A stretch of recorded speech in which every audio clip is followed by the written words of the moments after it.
तहसीलों से तहसील प्रभारी और युवा प्रभारी जो आज के इस संगठन शिविर में आए हुए हैं। अप्रैल महीना बहुत ऐतिहासिक है संगठन की दृष्टि से। रामनवमी से देश भर में योग विज्ञान और कार्यकर्ता निर्माण शिविरों का और प्रभात में योग जागरण यात्राओं की शुरुआत हो चुकी है। हमारे हजारों लाखों करोड़ों भाई बहन पूरे देश भर में योग जागरण के साथ राष्ट्र जागरण के काम में लगे हैं। सब तहसीलों को एक साथ बुलाना संभव नहीं था, इसलिए आधे हिंदुस्तान की तहसीलों को अब बुलाया गया है और दूसरा 15 तारीख को। और एक बड़ी जंग का ऐलान हमने किया है कि इस बार अब या तो संसद में बैठे लोगों को जो हम कह रहे हैं काले धन के बारे में, भ्रष्टाचार के बारे में और व्यवस्था परिवर्तन के बारे में, वो कानून संसद में बनाने पड़ेंगे। नहीं तो सड़कों पर हमारी तब तक ये लड़ाई जारी रहेगी जब तक इस हिंदुस्तान की संसद नहीं बदल जाएगी। और इस पूरे आंदोलन में, इस पूरे अभियान में केवल कोई एक मजहब के लोग नहीं, एक जाति वर्ग के लोग नहीं, सब जाति, सब मजहब, सब वर्ग, पूरे हिंदुस्तान के 121 करोड़ लोग हम सब मिलकर के अपना हक मांग रहे हैं। कोई भीख नहीं मांग रहे, और अपना हक मांगना ये हमारा जन्मसिद्ध अधिकार है और हम उसको लेकर के रहेंगे। और युवाओं के भीतर जो जोश है, आक्रोश है, उस जोश में, उस आक्रोश में, उस रोष में मैं एक स्वर्णिम भारत का भविष्य देखता हूं। और ये जो क्रांति के बुलबुले उठ रहे हैं, ये केवल कुछ इंसानों में नहीं, देश के 121 करोड़ हिंदुस्तान के हर जाति वर्ग मजहब के लोगों में है। आज हमारे बीच में प्रभात में भी आपने देखा हमारे कुछ मुस्लिम समाज के उन अग्रणी भाइयों को, जिनकी बड़ी भूमिका है इस नए भारत के निर्माण में। हमारे कासमी साहब तो बहुत अरसे से जुड़े हैं मुफ्ती शमूम कासमी जी के साथ। आज हमारे मुफ्ती कमर हजरत मौलाना साहिब कासमी जी भी हमारे साथ में, उनके गुरु साहिबान हैं और यहाँ पहली बार योगपीठ में आए हैं। उनका भी एक बार सबकी ओर से हम बहुत बहुत अभिनंदन करते हैं, उनकी खिदमत करते हैं। और शहर काजी हैं, वो शहर इमाम हैं धामपुर से, जो और उनके साथ साथ मुफ्ती अजमत काज़मी साहब, मौलाना महमूद इरफान काज़मी साहब और मौलाना शाकिर जी, मौलाना फुरकान साहब।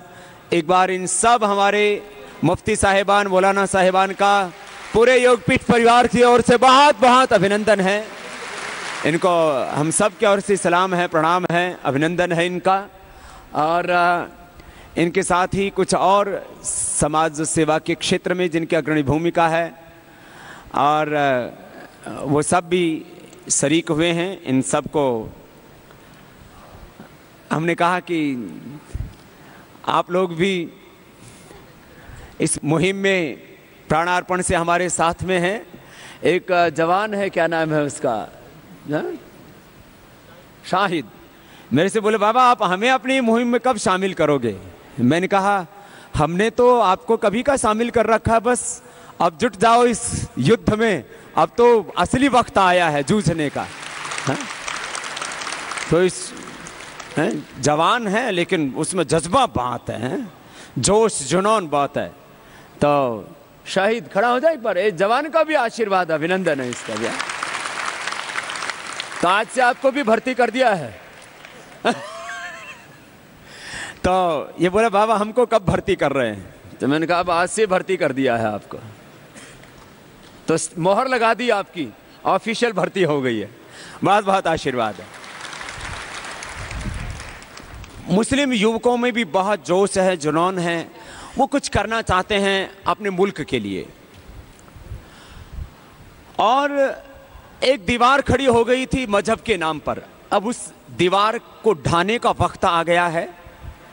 तख्तों पर बैठे लोगों ने वक्त के साथ दूरियां पैदा कर दी थी।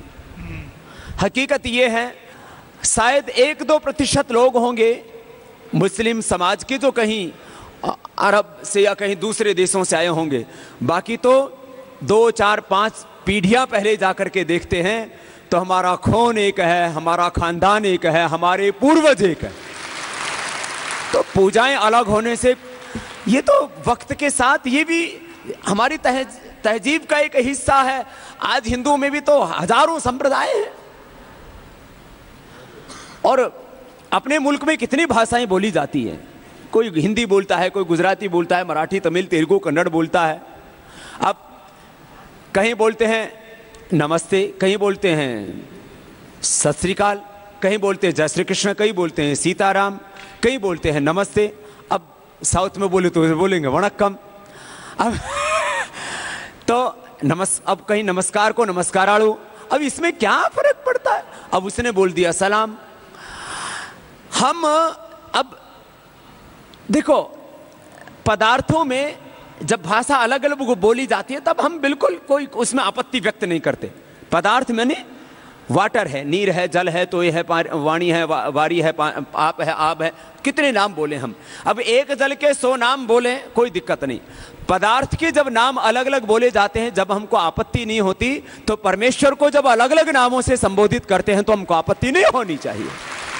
वो तो उस खुदा, अल्लाह, वाहिगुरु, अकाल पुरुष, उस ऑलमाइटी गॉड, उसको सर्वशक्तिमान परमेश्वर भगवान, हमने तो सारी सृष्टि को उसी का विस्तार माना है। बहुत्व में एकत्व को, एकत्व में बहुत्व को देखा। इसलिए सारी भेद की दीवारें अब ढह रही हैं और इस पूरे आंदोलन में हिंदू, मुसलमान, सिख, ईसाई, दलित, वाल्मीकि, सब वर्ग मजहब के लोग हमें एक साथ मिलकर के लड़ेंगे और इस संग्राम को जीतेंगे और देश को उसका हक दिलवाएंगे। हमारे दलित वर्ग से की मैं बात कर रहा था कि हर जिले में, हर गांव में ग्राम समिति, ग्राम आंदोलन समिति, फिर जिले में जिला आंदोलन समिति, प्रांत में प्रांतीय आंदोलन समिति, राष्ट्र में राष्ट्रीय आंदोलन समिति। इसमें हिंदुओं के साथ साथ हमारे दलित, वाल्मीकि, वनवासियों के साथ हमारे मुस्लिम भाई और सभी वर्ग मजहबों के भाई, सिख हैं, ईसाई हैं और बौद्ध हैं, जैन हैं, सब वर्गों मजहबों के पूरे देश का प्रतिनिधित्व जो 3 जून को राष्ट्रीय आंदोलन समिति, जिसको हम देश के सामने रखेंगे, और प्रांतीय और फिर जिला आंदोलन समितियां सब एक साथ मिलकर के इस अभियान में लगे हैं। और मैं तो समझता हूं इससे बड़ा काम हिंदुस्तान के लिए कुछ नहीं हो सकता। हिंदुस्तान एक बहुत बड़े संकट के दौर से गुजर रहा है। यूं तो पूरी दुनिया में एक बहुत बड़ी दहशत फैली हुई है। जो ताकतवर और कमजोर लोग हैं उनके बीच में एक संघर्ष चल रहा है और इसमें सत्य वो हमारे साथ में, भगवान हमारे साथ में, वो खुदा, वो अल्लाह, हमारा कर्म हमारे साथ में, हमारा धर्म, हमारे ईमान हमारे साथ में। और हम लोकतांत्रिक तरीके से, हिंसात्मक तरीके से अपनी इस जंग को लड़ रहे हैं।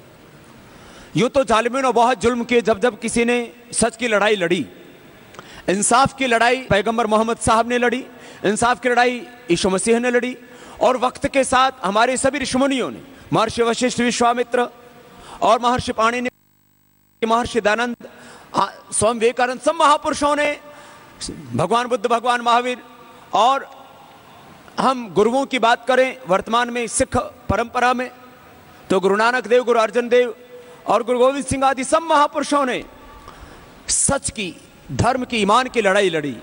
और इसमें जालिमों ने उनके ऊपर कितने ही चाहे जुल्म किए हों, लेकिन हमारी संस्कृति का जो सबसे बड़ा आदर्श है, सत्यमेव जयते, आखिर जीत सच की होती है।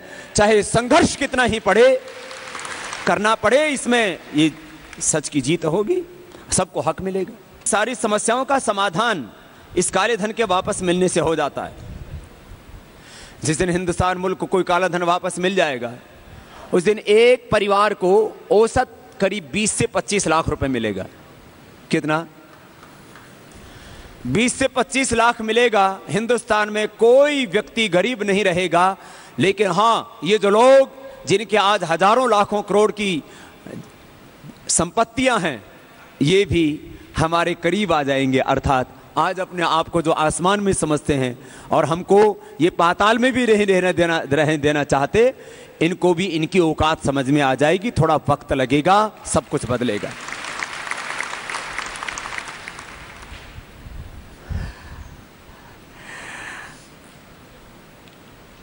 मैं सुबह यहाँ से उठ के गया तो मेरे एक मन में विचार आया, उसको मैं कई बार दोहराता भी हूँ, फिर आज उठ रहा था कि कुछ लोग अपने ज़िंदगी को कुर्बान कर देते हैं पत्नी की खुशी के लिए, पति की खुशी के लिए, अपने बच्चों की खुशी के लिए। कुछ लोग अपनी ज़िंदगी बिता देते हैं केवल अपनी खुशी के लिए। कुछ लोग अपनी ज़िंदगी अर्पित कर देते हैं बस गिल्ली डंडा खेलने के लिए। अलग अलग लोग खेलते हैं। कुछ लोग पहाड़ों पर चढ़ाने में अपनी पूरी ज़िंदगी बिता देते हैं। आपने देखा होगा पर्वतारोहियों के नाम पर, और मैंने सुना माउंट एवरेस्ट पर चढ़ते चढ़ते हजारों लोग वहां दफन हो गए केवल इसलिए कि बस चढ़ना उनका शौक है। कुछ लोग बहुत तरह के करतब करते हैं, 14,000 फीट ऊपर से हवाई जहाज से कूदते हैं। अपना एक बेटा है आदरणीय ओपी साहब का, तो बोल बाबा जी हम दोनों को कूदना है। तो मैं ऐसे मजाक में कह रहा था, बेटा अभी तो तुम इतना पढ़ के आए हो, और बेटी डॉक्टर बनी थी अभी बुलबुल, तो बोले नहीं हम दोनों एक साथ कूदेंगे। तो मैंने ऐसे मजाक में कहा कि मैंने कहा बेटा दोनों मत कूदना, एक एक कूद लो। फिर उसकी माँ डर गई, तो फिर उनको बहुत देर में समझाया, नहीं मरोगे तो नहीं, कूद जाओ कोई बात नहीं। उसमें हज़ारों रुपए खर्च करते हैं, 25-50 हज़ार रुपये लगते हैं, ऐसे ऐसे काम करते हैं। कुछ लोग अपनी ज़िंदगी में तरह तरह से एक्साइटमेंट के लिए, लाइफ में फन के लिए, हाँ, कुछ खुशी पाने के लिए, लाइफ को एंजॉय करने के लिए, हाँ, कुछ कुछ काम करते हैं।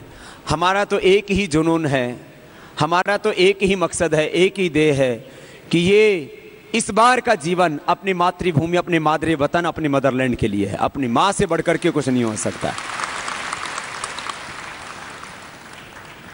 अब इसको उर्दू पढ़े लिखे मादरे वतन बोले, क्या फर्क पड़ता है? मादरे वतन, मातृभूमि, मदरलैंड, शब्दों का फर्क है, लेकिन इस मुल्क से हमें उतनी मोहब्बत है जैसे अपनी माँ बहन बेटी से मोहब्बत होती है। हम बोलते हैं ना, ऐ मेरे प्यारे वतन, ऐ मेरे बिछड़े चमन, तुझ पे दिल कुर्बान, तू ही मेरी आरज़ू, तू ही मेरी आबरू, तू ही मेरी जान। माँ का दिल बन के कभी सीने से लग जाता है तू, और कभी नन्ही सी बेटी बन के याद आता है तू। जितना याद आता है तू उतना तड़पाता है तू, तुझ पे दिल कुर्बान, ऐ मेरे प्यारे वतन, ऐ मेरे बिछड़े चमन, तुझ पे दिल कुर्बान। तो आखिर हमें जिंदगी तो किसी मकसद के लिए जीनी है, और इससे बड़ा कोई जिंदगी का मकसद नहीं होता। 2-4 लोगों की खुशियों के लिए अपनी जिंदगी कुर्बान कर देते हैं। हम जो काम कर रहे हैं उससे हिंदुस्तान के 121 करोड़ लोगों को खुशियां मिलेंगी। इससे बड़ा काम और हो क्या सकता है? जो पूरी जिंदगी नहीं दे सकते, 4 महीने का वक्त दे देना, 4 महीनों में ही बहुत कुछ बदलेगा। 4 महीने का वक्त दे देना, 4 महीनों में ही तख्त हिलेंगे। बहुत कुछ होना है। ये काला धन आएगा तो मैं कह रहा था न देश में एफडीआई की जरूरत पड़ेगी, काला धन आएगा तो देश में कोई गरीबी नहीं रहेगी। इतना धन आएगा, एक जिले में 50,000 करोड़, एक गांव में 100 करोड़ खर्च होगा तो इतना रोजगार मिलेगा, बेरोजगार कोई रहेगा ही नहीं, बल्कि दूसरे लोगों को हम रोजगार दे सकेंगे, दूसरे मुल्क के लोगों को। शायद खेत हमारे होंगे और उनमें काम करने वाले यदि विदेशी लोग भी आकर के थोड़ी बहुत मेहनत करके कुछ कमाई करके ले जाएं, क्या दिक्कत है? हाँ? जैसे आज पेट्रोल पंप होते हैं ब्रिटेन वालों के, अमेरिका वालों के, पेट्रोल भरने वाले हमारे यहाँ वाले पहुँच जाते हैं।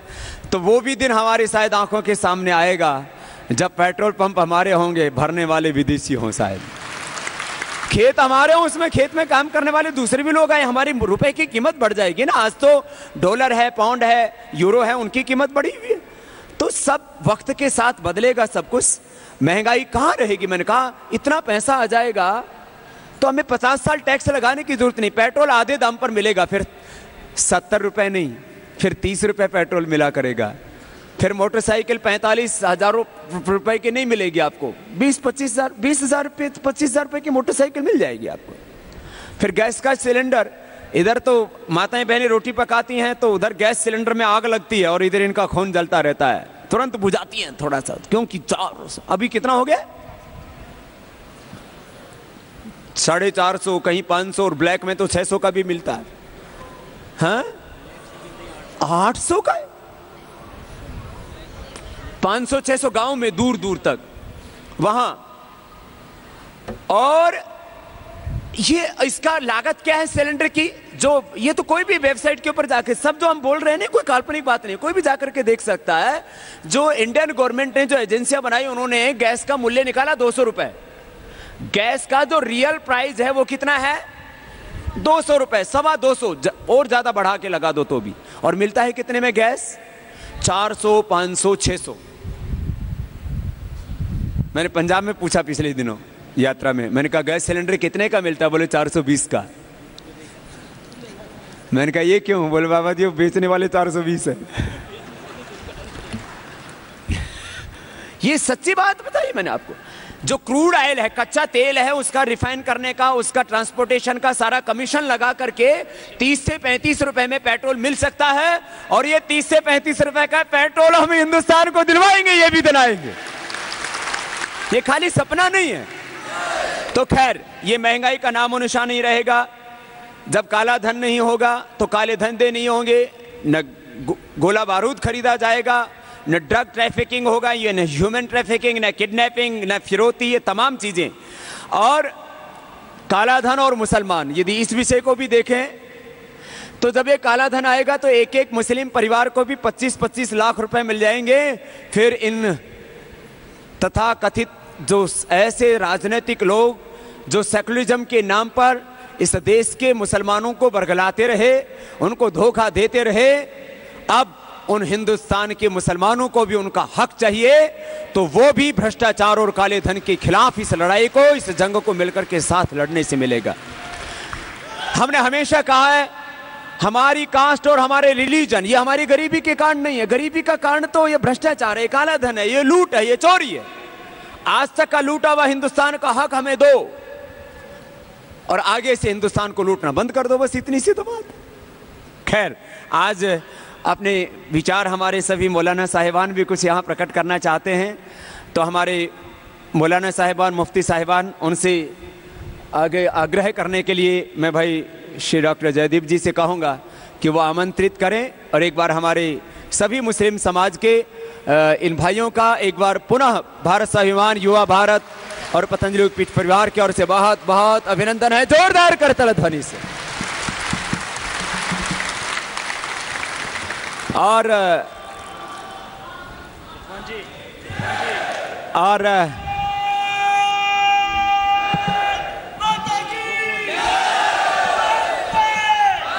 तो मैं आपसे बात कर रहा था और इसी श्रृंखला में हमारे दलित समाज के भी बहुत से भाई अनिल चामड़िया जी तो पिछले दिनों आए ही थे, जो उन्होंने अपनी ज़िंदगी का मकसद बनाया कि मुझे तो दलित समाज के लिए संघर्ष करना, और बाबा जी इस लड़ाई से दलितों को भी उनका हक मिलेगा। तो मैं भी इस अभियान में साथ में हूँ, जो काफ़ी प्रबुद्ध हैं और गैर राजनीतिक व्यक्ति हैं। ऐसे हमारे बीच में एक भाई हैं यहाँ आए हुए हैं, भाई योगेंद्र जी, जो दलित समाज से हैं और PhD हैं, डॉक्टर हैं, MD डॉक्टर हैं।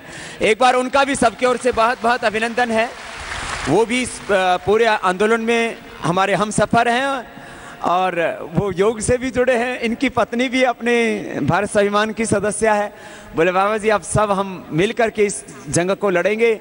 अभी तो 3 जून को ही हमने कहा कि ये तो एक सांकेतिक जंग होगी। 3 जून से ये जंग सड़कों पर शुरू हो जाएगी और उस दिन भी कितना बड़ा इसका विस्तार होगा वो हम अभी नहीं कह रहे हैं, लेकिन जो होगा उससे एक नया इतिहास रचा जाएगा और उसमें ये भी हमारे सब साथ में होंगे। भाई जयदीप, मिटा दे अपनी हस्ती को अगर कुछ मर्तबा चाहे, मिटा दे अपनी हस्ती को अगर कुछ मर्तबा चाहे, कि दाना खाक में मिलकर गुले गुलजार होता है।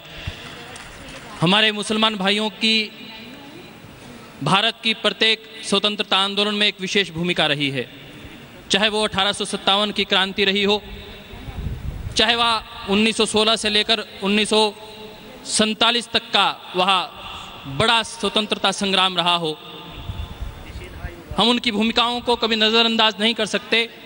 आज हमारे मध्य में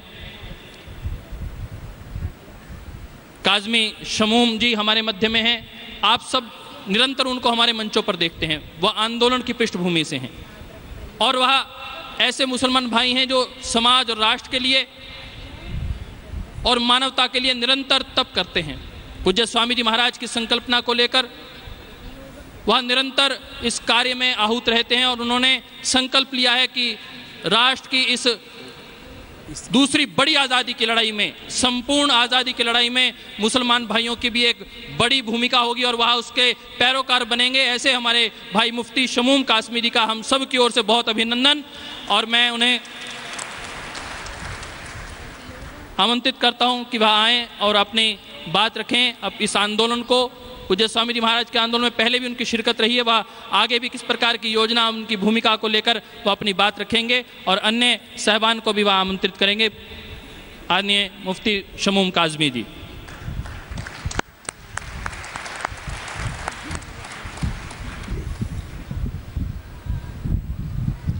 सबको जय हिंद। मैं स्वामी जी महाराज आपके बीच में कहना चाहता हूं, अभी आपने अपने भाषण के अंदर, अपने उद्बोधन के अंदर आपने कहा कि हम हमारे दूध और खून के रिश्ते हैं।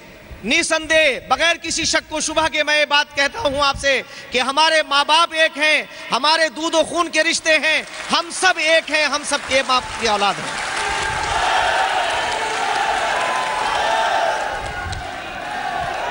दुनिया का पहला ग्रंथ वेद है, दुनिया का पहला ग्रंथ वेद है और दुनिया का अंतिम ज्ञान कुरान है और दोनों का मूल एक है, एकम एवं अद्वितीयम, ला इलाहा इल्लल्लाह मुहम्मदुर रसूलुल्लाह, वन गॉड विदाउट सेकंड, अव्वल अल्लाह नूर उपाय कुदरत के सब बंदे, एक ही नूर से सब जग उपजे, कौन भले कौन मंदे।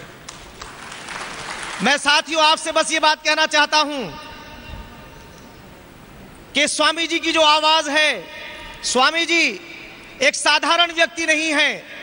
जब दुनिया के अंदर जुल्म बढ़ता है, जब शोषण होता है, तो वो ईश्वर, वो हम सबका मालिक, वो खुद नहीं आता, वो अपने किसी ऐसे बंदे को भेजता है, इतनी ताकत उसे देता है कि वो असुरों का और राक्षसों का वध करता है और वो उन राक्षसों को उनके बिलों के अंदर पहुंचाने का काम करता है और आम जनमानस को, ताकि वो सुख शांति के साथ रह सके, इत्मीनान के साथ रह सके, शांति के साथ अपना जीवन व्यतीत कर सके, वो ऐसा वातावरण पैदा करता है। मैं दोस्तों आज आपसे बताऊं कि हजरत मोहम्मद सल्लल्लाहु अलैहि वसल्लम और कृष्ण, श्री कृष्ण दोनों का एक मिशन था। जिस वक्त मां द्रौपदी का अपमान हो रहा था तो श्री कृष्ण ने कहा कि अर्जुन, तुम देख रहे हो अपनी आंखों से ये क्या हो रहा है? तो अर्जुन हाथ जोड़ लेते हैं, महाराज मेरे सामने मेरा परिवार है। तो श्री कृष्ण कहते हैं ये तुम्हारा परिवार नहीं है, ये पाखंडी है। अगर तुमने इनका वध न किया तो यकीन जानो तुम एक योद्धा हो, तुम्हारा धर्म ही युद्ध करना है, तुम्हारा धर्म ही युद्ध करना है, तुम एक क्षत्रिय हो, तुम एक योद्धा हो। तब श्री कृष्ण के जब बैक पे आ जाते हैं तो फिर अर्जुन उन कौरवों का वध करते हैं और मां द्रौपदी का वो अपमान का बदला लेते हैं। इसी तरह से जब अरब के अंदर हमारी मां और बहन को जब जिंदा दरगोर कर दिया करते थे और ये प्रथा कुफरता आ गई थी कि किसी का कोई दामाद ना बनेगा, वो अपनी नाक समझते थे कि हमारी नाक कट गई, तो उस वक्त उन्होंने आकर के कहा, अरे ये नारी वो है, इसके पैरों के नीचे जन्नत है, ये वो माँ है, ये वो बेटी है जिसके पैरों के नीचे जन्नत है। अगर तुमने इसका अपमान किया तो तुम्हें मुक्ति नहीं मिल सकती। अगर मुक्ति का रास्ता अपनाना है तो माँ का आदर करो, माँ की इज्जत करो, माँ के पैरों के नीचे जन्नत है। अब दोस्तों अगर मैं कहूं कि जैसे मेरे भाइयों ने नारा लगाया कि भारत माता की जय, अगर यही इसका जो जबाने यार मन तुर्की के मन तुर्की नमी दानम, मेरे यार की जबान तुर्की है और मैं तुर्की नहीं जानता हूं, इसका अर्थ ये है मादर वतन, भारत माता की जय का मतलब है जिंदाबाद। मादर वतन जिंदाबाद जिंदाबाद जिंदाबाद जिंदाबाद। हम अपनी माँ की जिंदाबाद करते हैं, हम अपनी माँ का जिंदाबाद करते हैं, अपनी माँ को जिंदा देखना चाहते हैं। और ये धरती माँ जिससे हमने जन्म लिया है, अगर आप इसे हिंदी में इसका ट्रांसलेट करते हैं तो इसे भारत माता की जय बोलते हैं। और अगर उर्दू के अंदर हम कहते हैं तो हम कहते हैं मादर वतन जिंदाबाद, मादर वतन जिंदाबाद, मादर वतन जिंदाबाद। और अगर मैं आप आगे कहूं, जो मैंने हर्ष का लफ्ज इस्तेमाल किया, अरे आओ तो सही, ज्ञान के दौर में अज्ञानता है। अगर मैं आपका स्वागत ऐसे करूं कि मुझे खुशी है इस बात की, मैं हर्ष जता रहा हूं, आपको कहूं हर्ष हर्ष हर्ष हर्ष के बारे में मैं खुश हूं, मैं खुशी का इजहार कर रहा हूं। हर्ष हर्ष और जय का मतलब है जिंदाबाद। हर्ष हर्ष जय जय, हर्ष हर्ष जय जय।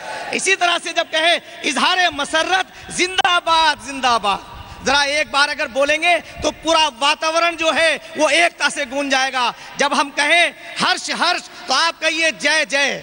हर्ष हर्ष हर्ष हर्ष हर्ष हर्ष, इजहार मसरत जिंदाबाद जिंदाबाद, इजहार मसरत, इजहार मसरत।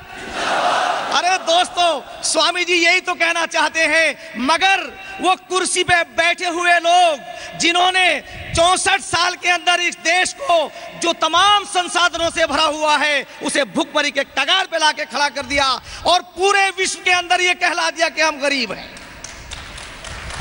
अभी स्वामी जी महाराज की जबान से आपने सुना 25 लाख रुपया अगर एक परिवार को मिलेगा तो क्या हम गरीब होंगे? हम दुनिया के अमीर लोगों में होंगे और सारी दुनिया को हम अपनी दयालुता का परचम लहरा देंगे और कहेंगे कि अपने सारी दुनिया के गरीबों आओ, हमसे ज़कात और खैरात ले जाओ, हम तुम्हारी शिक्षा का प्रबंध करेंगे, हम तुम्हारी रोजी रोटी का प्रबंध करेंगे। ये काम हमारा भारत करेगा। और ये कब होगा? ये वो दिन दूर नहीं है, मगर उन राक्षसों ने, उनकी समझ में ये बात नहीं आती। कैसे समझ में नहीं आती? जैसे अंग्रेजों ने हमें बांटने का काम किया भाषाओं के नाम पर, हमें भाषाओं के नाम पर बांटने का काम किया, हमें क्षेत्रों के नाम पर बांटने का काम किया, हमें जातों के नाम पर बांटने का काम किया। हम सब एक हैं, एक माँ बाप की संतान, एक ईश्वर का परिवार है। और स्वामी जी आपके नेतृत्व में यही नारा गूंजेगा। वो लोग कहते हैं कि स्वामी जी आपको क्या मतलब? अरे स्वामी जी ने वो काम किया है, वो देखना चाहते हैं स्वामी जी के हर घर खुशहाल हो, हर घर खुशहाल हो, हर चेहरे पर मुस्कान हो।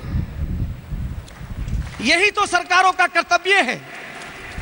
जब अपने कर्तव्यों को भूल जाता है, जब इंसान अपने कर्तव्यों को भूल जाता है, तो वो मालिक कायनात, वो अपने बंदों में से किसी आदमी को ताकत देता है। उन्हीं में से स्वामी जी महाराज हैं।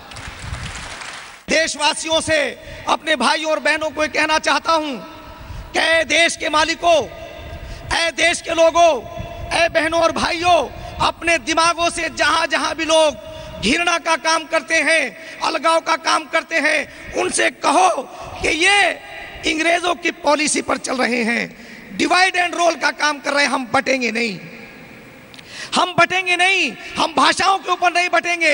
हम स्वामी जी आज आपसे कहने आए हैं कि आज हिंदुस्तान का, हिंदू और मुसलमान नहीं, हिंदुस्तान का हर नागरिक आपके साथ खड़ा है और इस भारत की इस आज़ादी की लड़ाई में वो आपके शाना बशाना खड़ा होकर आगे चलना चाहता है। आज बाबा रामदेव जब मंच पर आ जाते हैं तो इनके होश उड़ जाते हैं। क्यों होश उड़ जाते हैं?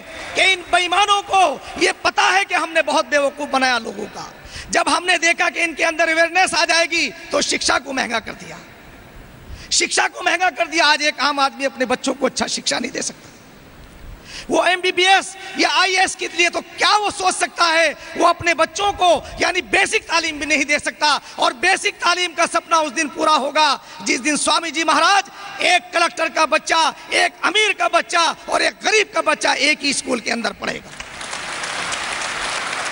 ये समानता जिस दिन आ जाएगी, और यही समानता उस ईश्वर चाहते हैं और वो ईश्वर हमसे चाहते हैं। ईश्वर ने अपने एक बंदे को ताकत दी है। तो स्वामी जी मैं आपसे कहना चाहता हूं कि इन्होंने 64 साल के अंदर जो राज किया है वो हमें बांट के किया है, हमारा बंटवारा करके किया है। और उस बंटवारा करके ऐसे किया है, कई हिंदू और मुसलमानों में बांटा है, कई सिख और ईसाइयों में बांटा है। स्वामी जी, भूख एक मुसलमान को भी लगती है, एक हिंदू को भी लगती है।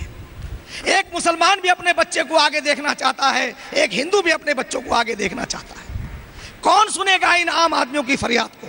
कौन सुनेगा इन आम आदमियों के दर्द को? तो ये दर्द, ये कोई आसान चीज नहीं है। मैं दोस्तों आपको बताना चाहता हूं, स्वामी जी अल्लाह की बहुत बड़ी देन है, ईश्वर का बहुत बड़ा प्रसाद है हमारे लिए। इसलिए स्वामी जी महाराज, मैंने, क्योंकि हमने अभी इलेक्शन के मौके पर पूरे मुल्क के अंदर कैंपेनिंग की है, हमने लोगों के दुख और दर्द को जाना है। हर आदमी पूछना चाहता है अच्छे लोग कहां से आए। हम चाहते हैं हमारे नेता अच्छे हों, मगर जरा ये तो बता दीजिए वो कहां से लाए हम।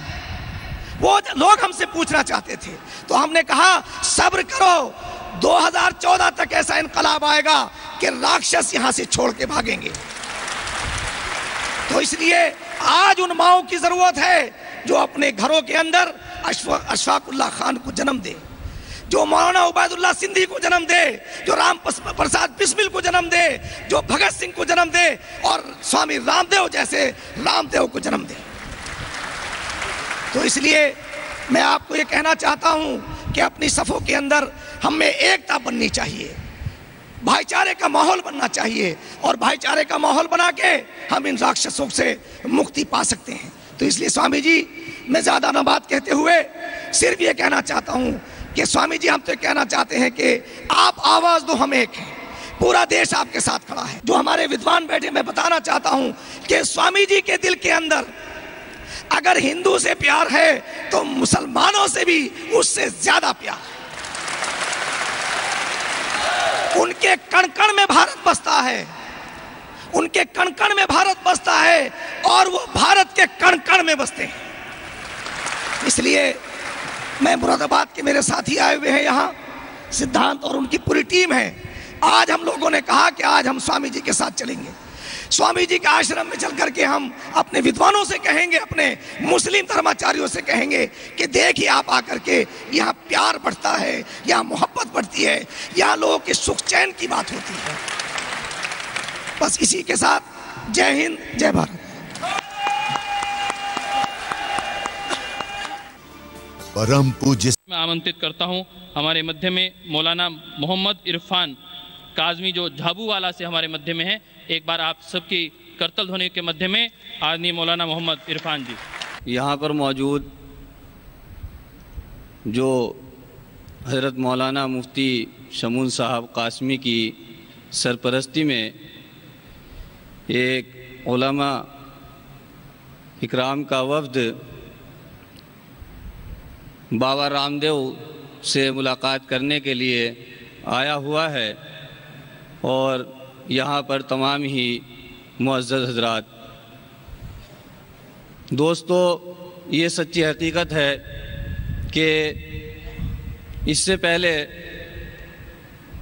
बाबा रामदेव से का बयान हम कई प्रोग्रामों में सुन चुके हैं, लेकिन हमारी और उनकी मुलाकात ये पहली है। तो मैं तो ये कहूँगा कि किसी शायर ने शायद ऐसे ही शख्स के बारे में कहा है कि सुना है उसके लबों से गुलाब झड़ते हैं।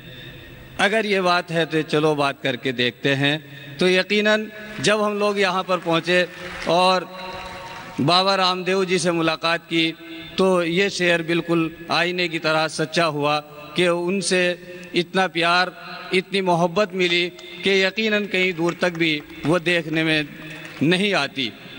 दोस्तों, जिस लड़ाई को और जिस जंग को लड़ने के लिए एक इंसानियत के नाम पर, इंसानों की हमदर्दी को लेकर किसी मज़हब, किसी ज़ात, किसी बिरादरी या किसी एक कौम या किसी एक कबीले या किसी एक ख़ानदान या किसी एक शहर या किसी एक प्रदेश की हुकूमत या सूबे की हुकूमत के लिए नहीं, बल्कि पूरे हिंदुस्तान के उन मुसलमानों की लड़ाई और उन हिंदू भाइयों की लड़ाई को लड़ने के लिए हमारे बाबा रामदेव जी मैदान में आए हैं कि जो बेचारे गलियों के चक्कर काटते रहते हैं और उनके काम बग़ैर किसी पैसा दिए या बग़ैर किसी रिश्वतखोरी के नहीं होते हैं, बल्कि यहाँ तक नौबत आ जाती है कि बेचारे रिश्वत भी दे देते हैं और काम भी नहीं होता।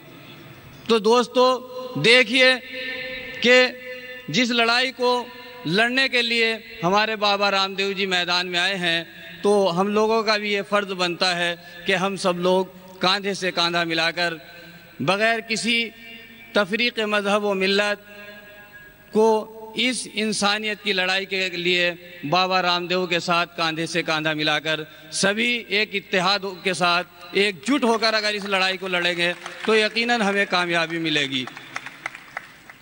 इतिहास और तारीख़ गवाह है कि अगर हम मज़हब, बिरादरी, ज़ात, ख़ानदान, कबीले की बुनियाद पर बढ़ जाते तो कभी भी ये हिंदुस्तान एक अंग्रेज़ जालिम और जाबिर कौम से कभी भी यहाँ से उसको राह फरार इख्तियार करने पर मजबूर नहीं कर सकता था और हमेशा हमेशा के लिए ग़ुलामी की ज़ंजीर में आज तक जकड़ा हुआ रहता।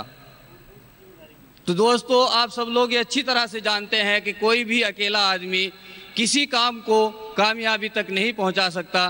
जाहिर बात है कि हम सब लोग को उनकी आवाज़ में आवाज़ मिलाकर अगर खड़े होंगे तो यकीनन ये लड़ाई मुश्किल नहीं बल्कि आसान हो जाएगी, क्योंकि जिस आवाज़ को बुलंद करने के लिए वो मैदान में आए हैं वो एक सच्ची हकीकत है और सच्चाई इतनी आसानी के साथ छुपाई नहीं जा सकती, बल्कि सच्चाई एक बहुत बड़ी झूठी ताकत का मुकाबला कर सकती है।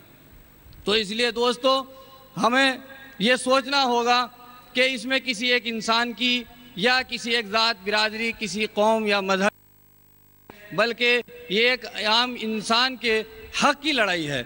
तो दोस्तों अगर हम मुत्तहिद और इत्तिफाक के साथ मैदान में आएंगे और इस रिश्वतखोरी को, भ्रष्टाचारी को ख़त्म करने के लिए जिद्दोजहद करेंगे तो यकीनन हमें कामयाबी मिलेगी। बस मैं तो आप लोगों से यही अपील करना चाहता हूँ कि बाबा रामदेव जिस जंग को लेकर या जिस काम को लेकर खड़े हुए हैं यकीनन उसकी बहुत पहले ज़रूरत थी। हम सब उनके साथ कांधे से कांधा मिलाकर इस लड़ाई को लड़ें ताकि हम सबको इसमें सफलता मिले और सभी की भलाई हो। खुदा हाफिज़। अब मैं बहुत ही विद्वान मुफ्ती अमजद काज़मी साहब जो इमाम हैं कोतवाली के, मैं उन्हें आमंत्रित करता हूं वह भी अपनी तकरीर रखें। आदरणीय इमाम काज़मी साहब। मुत्तहिद हो तो बदल डालो निज़ामे आलम, मुत्तहिद हो तो बदल डालो निज़ामे आलम, मुंतशिर हो तो मरो शोर मचाते क्यों हो।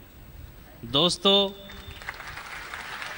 आज हमारा ये मुल्क जिन हालात से दो चार है और जिन हालात से गुज़र रहा है ये हम सब के लिए बहुत तकलीफ़ दे और बहुत ही नुकसान की बात है, खसारे की बात है।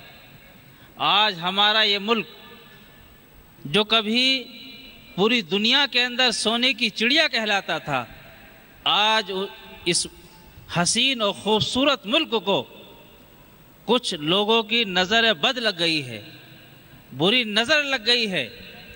उस बुरी नज़र से, बद नज़र से बचाने के लिए जो जंग, जो लड़ाई हमारे मोहतरम जनाब स्वामी जी ने शुरू की है, ये लड़ाई बहुत अजीम लड़ाई है। और दोस्तों ये वो लड़ाई है जिस लड़ाई से ये मुल्क ही नहीं, इस मुल्क का रहने वाला हर बाशिंदा, हर नागरिक खुशहाल हो जाएगा।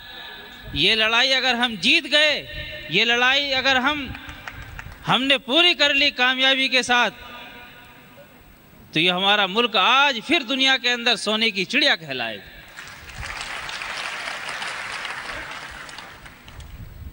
आप यकीन रखिए कि हमारे स्वामी जी ने जो लड़ाई शुरू की है वो लड़ाई अपनी कामयाबी की तरफ बहुत तेजी के साथ बढ़ रही है। और मैं कह सकता हूं, हौसलों से अपने जो जलाए थे हमने चिराग, हौसलों से अपने जो जलाए थे हमने चिराग, उन चिरागों की हवाओं ने भी हिफाजत की। आप अपने अंदर हौसला और हिम्मत रखिए और यकीन रखिए कि आपकी ये लड़ाई बहुत जल्द फतह और कामयाबी को हासिल करके रहेगी। सफर में मुश्किलें आए तो हिम्मत और बढ़ती है, सफर में मुश्किलें आए तो हिम्मत और बढ़ती है, कोई जब रास्ता रोके तो जुर्रत और बढ़ती है। और याद रखिए, जो बिकने का इरादा हो तो घट जाते हैं दाम अक्सर, जो बिकने का इरादा हो तो घट जाते हैं दाम अक्सर, न बिकने पर अगर आओ तो कीमत और बढ़ती है। मैं इसी पर अपनी बात को खत्म करता हूं। खुदा हाफिज।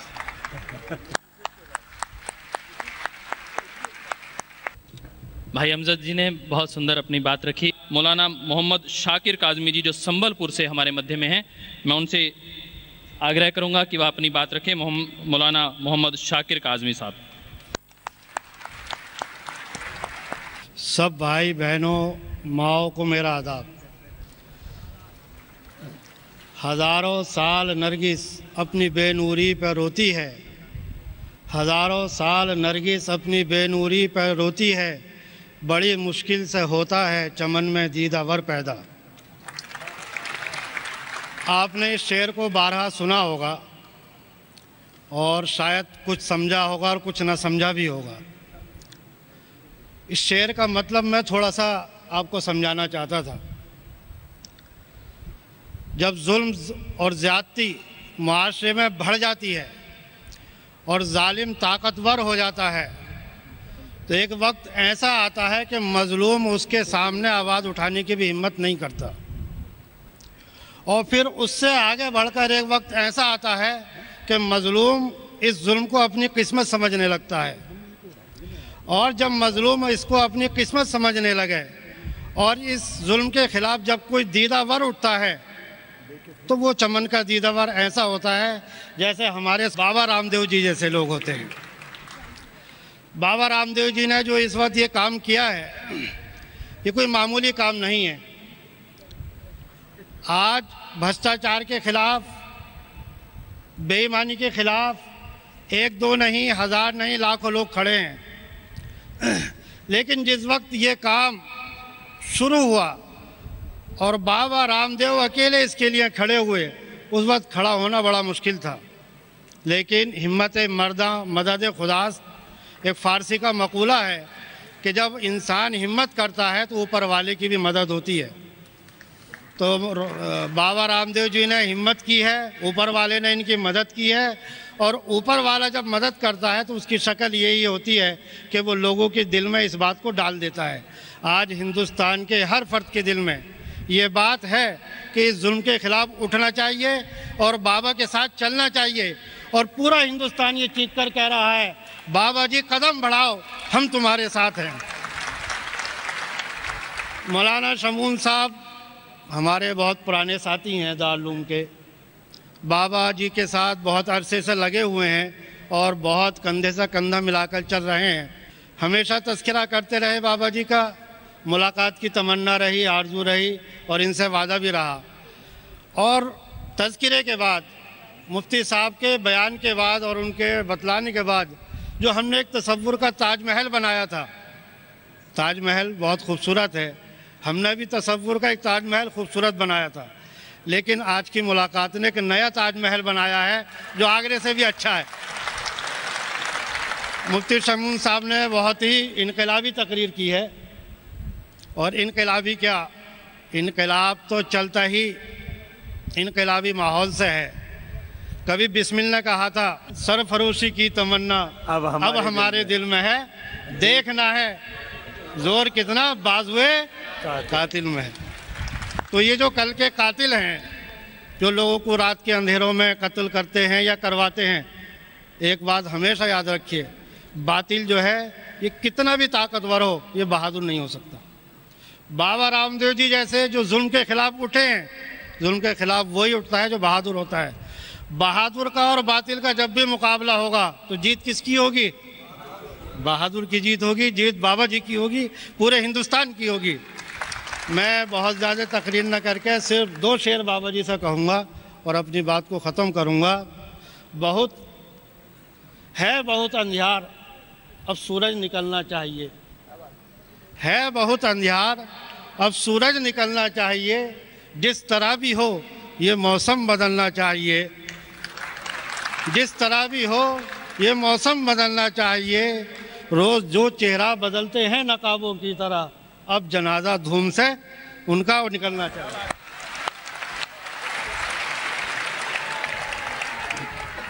हो गई है पीर पर्वत सी पिघलनी चाहिए, अब कोई गंगा हिमालय से निकलनी चाहिए।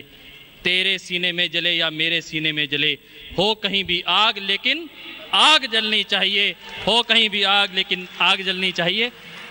सारे जहां से अच्छा हिंदुस्तान हमारा, हम बुलबुलें हैं उसकी वो गुलसिता हमारा। इस भाव के साथ आज आप सब लोग देख रहे हैं पूरा भारत एकजुटता की ओर अग्रसर है और वह योग का सूत्र पूरे भारत को एक सूत्र में, प्रेम के सूत्र में पिरोने की ओर अग्रसर है। और हमारे मध्य में हमारे मुफ्ती कमर साहब काज़मी जी जो शहर काजी हैं, शहर इमाम हैं धामपुर के, वह हमारे मध्य में हैं। उनके आग्रह है कि हमारे सब भाई काज़मी जितने मौलाना काजी साहब हमारे मध्य में हैं, वह सब की ओर से पूज्य स्वामी जी महाराज का शाल उड़ाकर अभिनंदन करना चाहते हैं। तो एक बार आप सब की करतल ध्वनियों की ओर से, हमारे सभी मौलाना साहबान की ओर से पूज्य स्वामी जी महाराज यदि आग्रह रहेगा।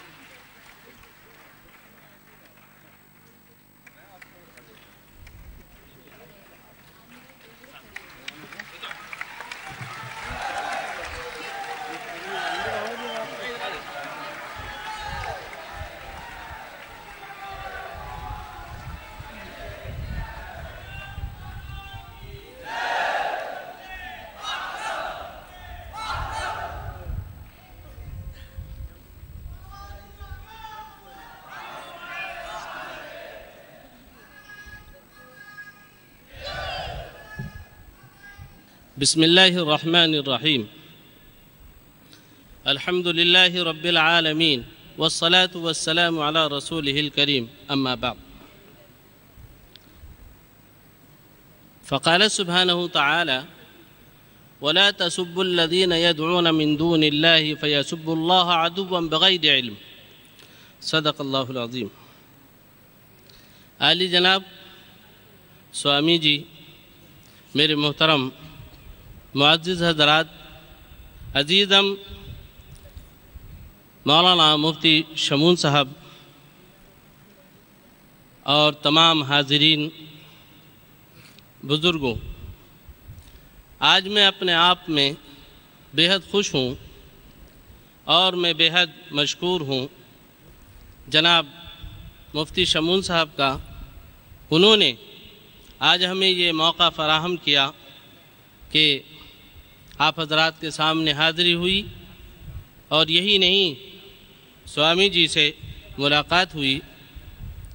बेहद खुशी इस बात की कि स्वामी जी ने अपने यहाँ जो हमारा इस्तक़बाल किया, इज़्ज़त अफ़ज़ाई की, इज़्ज़त दी, हम उससे बेहद मशकूर हैं। बुज़ुर्गान मोहतरम, अल्लाह जल्ल शानुहु ने एक हदीस है, हदीस कहते हैं फरमान रसूल को, लेकिन ये हदीस क़ुदसी है। अल खल्क़ु अयालुल्लाह, ये सारे इंसान अल्लाह का कुनबा है। सारे इंसान, वो किसी मज़हब के मानने वाले हों, वो किसी ज़बान के मानने वाले हों, किसी ख़ित्ते के रहने वाले हों, काले हों गोरे हों, एक खुदा के मखलूक हैं, एक खुदा के कुनबे के अफराद हैं।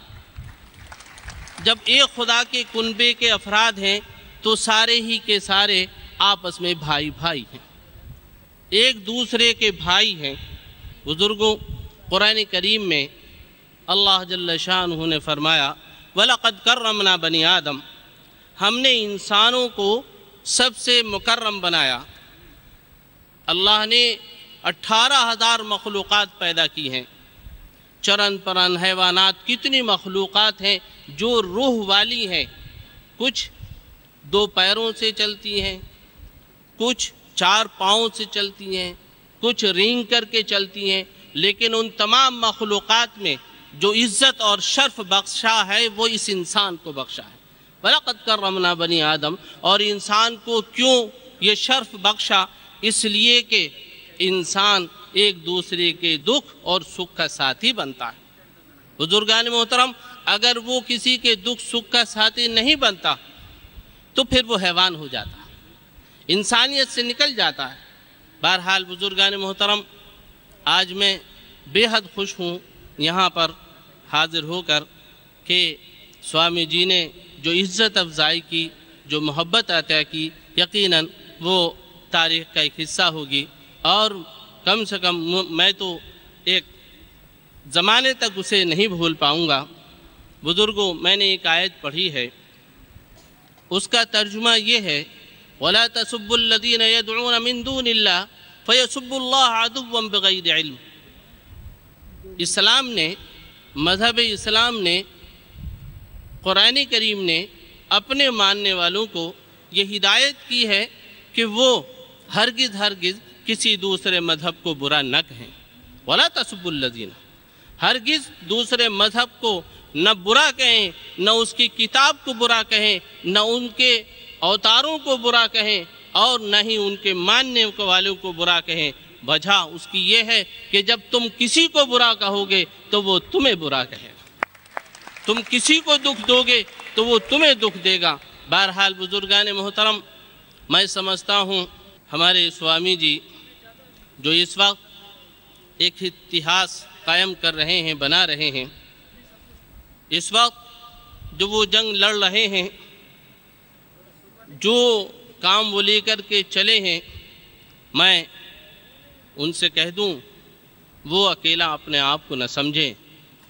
मैं अकेला ही चला था जानिब मंजिल, मगर मैं अकेला ही चला था जानिब मंजिल, मगर लोग आते गए और कारवां बनता गया।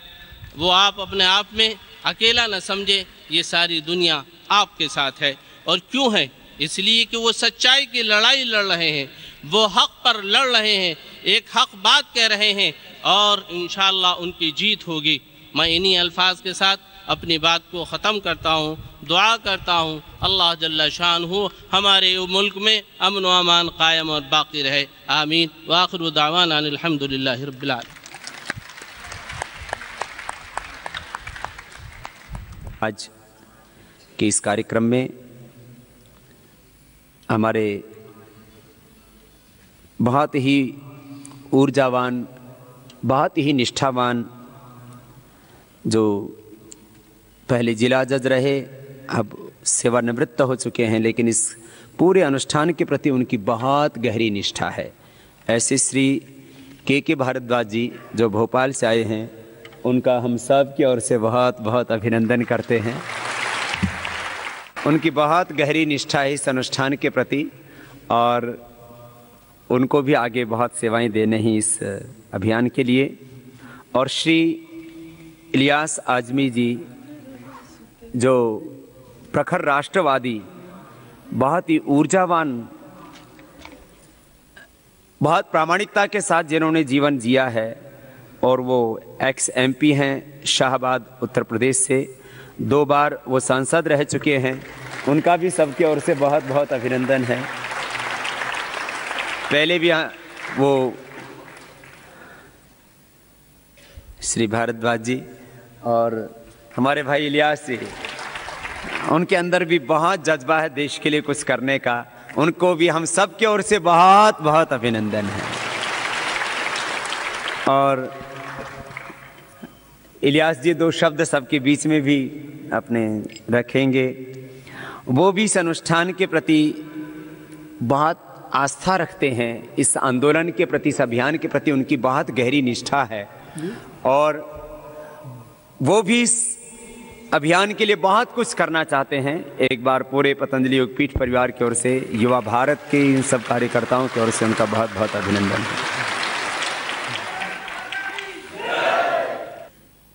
परम आदरणीय स्वामी जी, हमारे सभी राष्ट्रभक्त दोस्तों, मैं अपनी उम्र के 78वीं मंजिल में हूँ। एक लंबा सियासी तजर्बा है। 2 बार यहाँ की लोकसभा के लिए चुना गया हूँ। जात बिरादरी के ज़माने में मैं जिस क्षेत्र से 1 बार नहीं 2 बार चुना गया, उसमें मेरी कम्युनिटी यानी मुसलमानों की तादाद 16% से ज़्यादा बिल्कुल नहीं है और बहुत ज़्यादा वोटों से मैं चुना गया, बहुत मामूली वोटों से भी नहीं। मैं पूरे तजर्बे की बुनियाद पर कह सकता हूँ कि आज हमारा देश अपने इतिहास के बहुत ही नाजुक मोड़ पर खड़ा है। या तो भ्रष्टाचारी ताकतें, शैतानी ताकतें इस देश को समाप्त कर देंगी और या तो जनता उठेगी और इन भ्रष्टाचारियों को पीछे ढकेल कर एक नए भारत का और एक नए युग का निर्माण करेगी। 2 में से 1 होगा। अब ये हमारे ऊपर है कि हम क्या चाहते हैं। मैं तजर्बे की बुनियाद पर कह सकता हूँ, इनके अंदर वो सलाहियत और गुण है और वो ताकत है कि जो इस देश को बचाने के लिए आगे आ सकते हैं। पिछले 2-3 सालों में जो कुछ हुआ है उससे यह साबित हो चुका है कि हमारा मौजूदा पॉलिटिकल सिस्टम भ्रष्टाचार के मुद्दे पर संजीदा बिल्कुल नहीं है। कुछ दिन तक हम लोग समझते थे कि शायद एक पार्टी है जो नहीं चाहती कि भ्रष्टाचार रुके, जो नहीं चाहती कि काला धन विदेशों से आए, जो नहीं चाहती कि काला धन जिन लोगों के पास है वो देश के काम आए।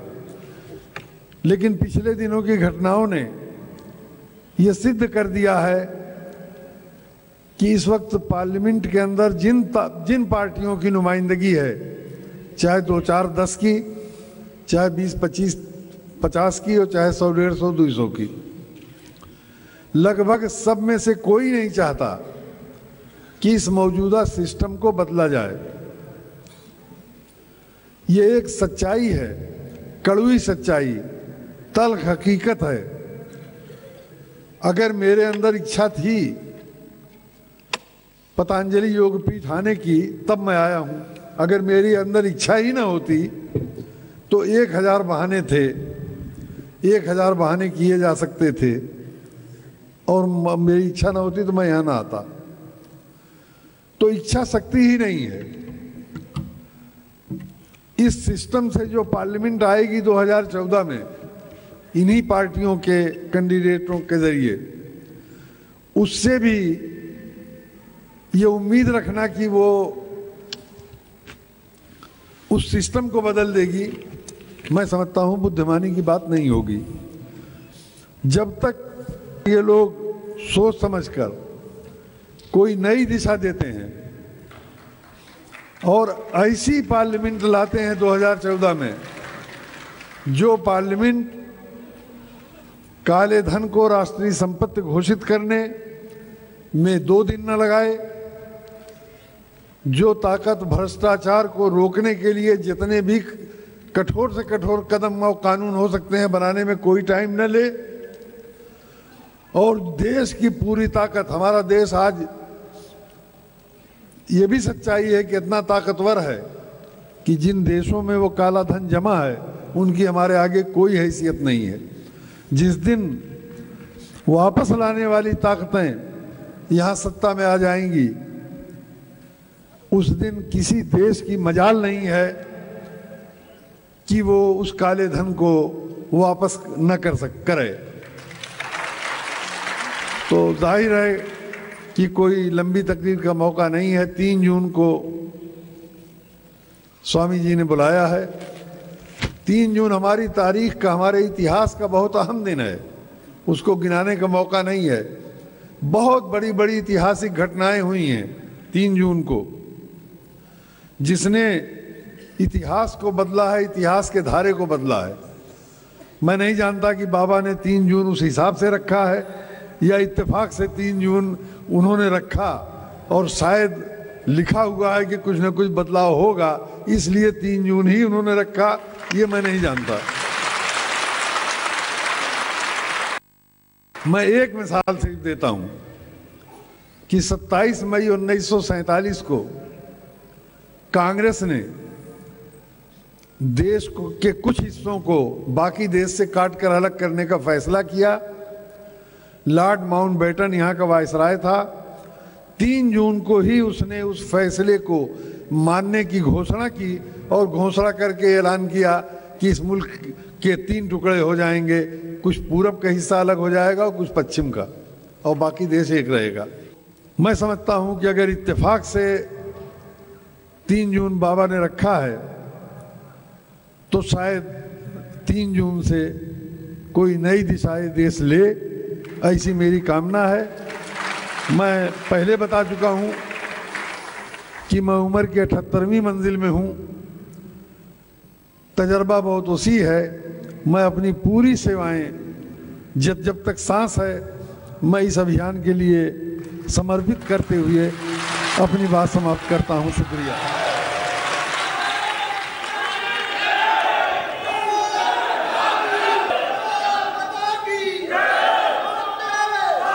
तो हमारे भाई इलियास आज़मी जी, जिनके बारे में मैंने कहा कि बहुत प्रामाणिकता के साथ में राजनीतिक जीवन को शुचितापूर्वक जिया है और इस पूरे अनुष्ठान के प्रति, इस अभियान आंदोलन के प्रति उनकी बहुत गहरी निष्ठा है, बहुत गहरा विश्वास है। और इस अभियान में अब नए नए आयाम जुड़ते जाएंगे और पूरे देश से एक बहुत बड़ी शक्ति, एक बहुत बड़ी शक्ल के रूप में खड़ी होगी। और ये शक्तियों का संगठन तो अभी से हो चुका है, जिले स्तर से लेकर के राष्ट्रीय स्तर पर, और उनका स्वरूप भी वक्त के साथ साथ देश और पूरे जहान के सामने आता जाएगा और एक नया इतिहास बनता जाएगा। एक बार भारद्वाज जी का भी सबके ओर से बहुत बहुत अभिनंदन है। भारद्वाज जी के बारे में जैसे मैं पहले ही कह चुका हूँ, वो बहुत ही ऊर्जावान हैं और इस उम्र में भी उनमें इतना जोश, इतना जुनून, इतना जज्बा है और भगवान ने उनको बहुत प्रखर मेधा दी है, प्रज्ञा दी है। और वो हमारे इस अभियान में भी एक बहुत बड़ी भूमिका निभाने वाले हैं। उनका पूरे पतंजलि योगपीठ परिवार की ओर से बहुत बहुत अभिनंदन है। आदरणीय जस्टिस श्री भारद्वाज जी। प्रातः स्मरणीय पूजनीय स्वामी जी महाराज, आपके चरणों में कोटि कोटि नमन। यहाँ उपस्थित संपूर्ण देश के कई प्रांतों से पधारे ऊर्जावान व्यक्ति, मैं अपने बारे में जो कुछ भी मैंने स्वामी जी के मुख से सुना, मैं नहीं समझता कि मैं उसके लायक हूँ या नहीं, लेकिन एक पारखी की नज़र है।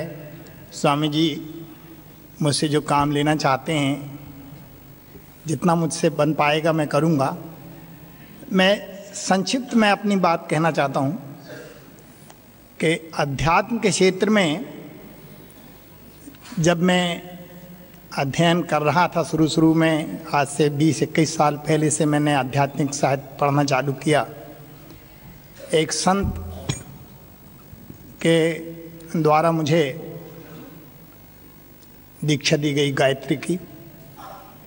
अपने जीवन में मैंने जो अनुभव प्राप्त किए अध्यात्म से, उसमें मुझे ये लगा कि यदि व्यक्ति के जीवन में शुचिता आ जाए, उसके विचारों में शुचिता आ जाए, उसका व्यवहार बदल जाता है, उसका चरित्र बदल जाता है और वो जिस भी क्षेत्र में काम करता है उसमें एक निखार पैदा होता है। वो समाज के लिए जिस क्षेत्र में काम कर रहा है अच्छे से अच्छे प्रोडक्ट देने की कोशिश करता है। मैंने न्यायाधीश के रूप में जो कार्य किए उसमें मुझे लगा कि समाज को एक स्वच्छ और स्वस्थ प्रणाली की आवश्यकता है। परम पूज्य स्वामी जी ने जो व्यवस्था परिवर्तन का संकल्प उठाया है वो कोई साधारण संकल्प नहीं है। एक प्रखर सन्यासी के रूप में आपने संपूर्ण राष्ट्र में और विश्व में जो योग की क्रांति फैलाई है। मैंने आध्यात्मिक साहित्य में पढ़ा है, एक संत आपके सामने गायत्री परिवार में आचार्य श्री राम शर्मा जी के नाम से परिचित हैं। उनके अखंड ज्योति में सन 1968 में उन्होंने घोषणा की थी कि 21वीं सदी में योग एक क्रांति के रूप में सामने आएगा। और आप आज देख रहे हैं कि स्वामी जी के माध्यम से वो वाणी सिद्ध हो रही है। मैं ये कहना चाहता हूँ कि स्वामी जी ने जो अभियान छेड़ा है वो बहुआयामी है। उसमें भारत स्वाभिमान के नाम से जो एक अभियान सामने आया है उसका यदि हम शब्दों का थोड़ा सा अध्ययन करें तो देखिए उसमें क्या कहते हैं। स्वाभिमान माने यदि व्यक्ति में स्वाभिमान जागृत हो जाए, उसको ये समझ में आ जाए कि मैं कौन हूँ, मेरी वास्तविकता क्या है, मेरे दायित्व क्या हैं, तो मैं समझता हूँ कि उसका भी कायाकल्प होगा और उसके माध्यम से देश का भी कायाकल्प होगा। स्वामी जी का जो संकल्प है वो व्यक्ति निर्माण से राष्ट्र निर्माण का है।